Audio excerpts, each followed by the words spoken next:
खबर गांव पटेरिया अंतर्गत जुड़ी हुई है, जहां डॉक्टर भीमराव अंबेडकर जी की प्रतिमा के साथ छेड़छाड़ की घटना को लेकर लगातार आक्रोश नजर आ रहा। वहीं बहुजन समाज पार्टी के पदाधिकारी सदस्य, साथ ही भीम आर्मी के पदाधिकारी सदस्य थाना कुम्हारी पहुंचे, जिनके द्वारा दोषियों पर कड़ी से कड़ी कार्रवाई की मांग उठाई गई। वहीं जानकारी देते हुए क्या कहा, आइए सुनते हैं। जी सर, बताएं, बाबा साहब की जो अंबेडकर की मूर्ति खंडित को लेकर क्या है संबंधित जानकारी, क्या हुआ बताएं। जैसे ही करीब गांव के लोगों से, उनके अनुयायियों से हम लोगों को पता चला कि बाबा साहब अम्बेडकर की ग्राम पटेरिया के अंतर्गत मूर्ति क्षतिग्रस्त की गई है।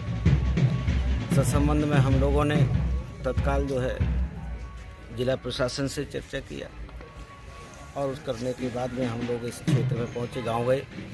बाबा साहब की मूर्ति जो क्षतिग्रस्त है, और उसी संबंध में हम लोग यहाँ थाने पहुंचे हैं पूरे बहुजन समाज पार्टी के प्रतिनिधि मंडल के साथ में। जो अब तक की बात है हम लोगों की, हम लोग चाहते हैं कि बाबा साहब की जो मूर्ति क्षतिग्रस्त हुई है वो उत्कृष्ट कोटि की मूर्ति बदल करके जो है सर्वप्रथम वहाँ पर स्थापित की जाए। दूसरा, जिन लोगों ने ये गलती की है, जिन्होंने मूर्ति को क्षतिग्रस्त किया है, उनके अपराधियों को सूक्ष्म जांच करते हुए कड़ी से कड़ी जो है कार्रवाई करते हुए उनको जेल के अंदर में डाला जाना चाहिए। ये चूँकि देशद्रोही से कम नहीं है, क्योंकि बाबा साहब अम्बेडकर संविधान निर्माता हैं और उनके साथ में अगर ये द्वेष भावना रखते हैं तो ये देशद्रोह के अंतर्गत आता है। और यह बात हम लोगों ने थाने साहब में एसओ साहब से बात की है कि कड़ी से कड़ी जो है धाराओं के अंतर्गत कार्रवाई की जाए। जो हमारा समाज जो बाबा साहब के अनुयायी हैं वो सभी जो है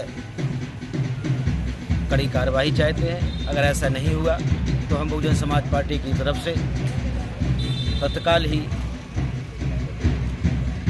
कलेक्टर दमोह और एसपी से संज्ञान में ला करके एक बृहद आंदोलन करेंगे। बाबा साहब की जो प्रतिमा पटेरिया में क्षतिग्रस्त हुई है, क्या हुआ उस संबंध में बताएं जानकारी। इसे आप लोग कुछ भी समझे, लेकिन मैं जो कहूँगा वो सत्य है। ये राजनीतिक मुद्दा है। भाजपा के द्वारा जिस दिन से अमित शाह ने इस प्रकार की हरकत की संसद भवन में, उसी टाइम से ये नौटंकी चल रही है।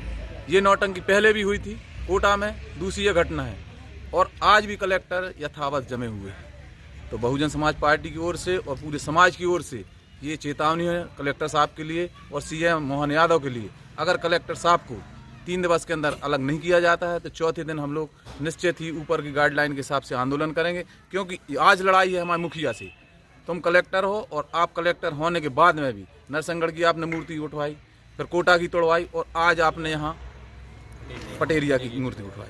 तो आखिर क्यों तोड़ी जा रही? कौन है इसके पीछे? इसके पीछे सिर्फ और सिर्फ भाजपा है और आरएसएस है। आरएसएस और भाजपा के अलावा कोई नहीं है, और वो ही कलेक्टर को यहाँ जमाए हैं। तो अब सिर्फ आंदोलन होगा कलेक्टर के ऊपर, पुलिस के ऊपर नहीं होगा। पुलिस की कोई दूर, पुलिस जो काम कर रहा है भैया वो अपने विवेचक हैं, वो अपने कर्मचारी वो काम कर रहे हैं, लेकिन करवाने वाले हैं जो वहाँ से आए हैं जमे। तो अब होगा दमोह में सिर्फ और सिर्फ कलेक्टर के खिलाफ आंदोलन, इसके अलावा कोई रास्ता नहीं।